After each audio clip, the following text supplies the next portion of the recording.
Next Tuesday, what with the weather being lousy and the nights drawing in and the rent being due, and the electricity bill hitting the floor and going through the roof at the same time, and feeling in need of a mid-morning pick-me-up to shore up my morale, I'm going to put on my rain gear, head into town, walk into Starbucks and smile at the barista. She'll smile back, because it's good to smile.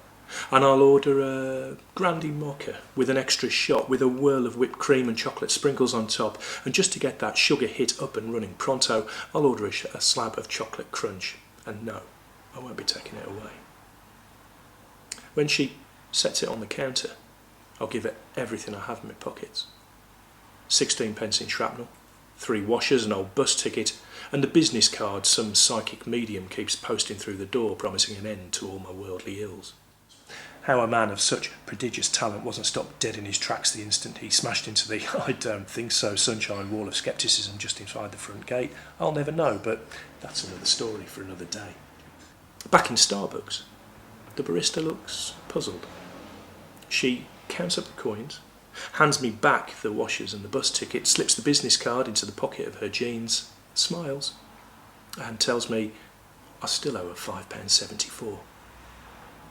I smile back, because no one likes an angry poet.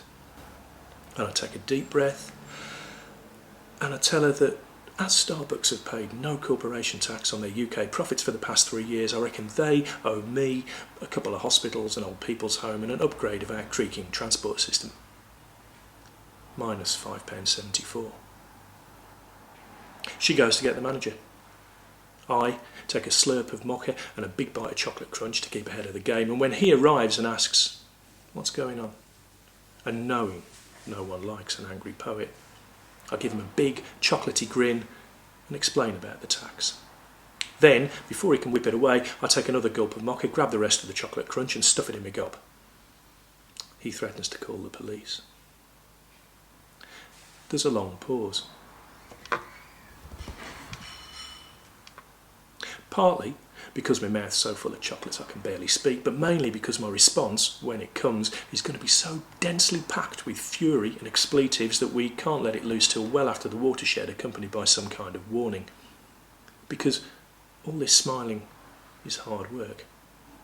And yeah, no one likes an angry poet, but I'm a poet who loves words, loves people, and believes some things are worth getting angry about. And if you can't see the difference between those two, then I probably lost you soon after I put my rain gear on back at the start. And this is my poem. And in my poem, the customers who've been in here with me, chatting, reading, sheltering from the rain, they stand as one. The baristas, tired of working on their feet all day, throw their aprons to the floor, seize the takings and march out of the door.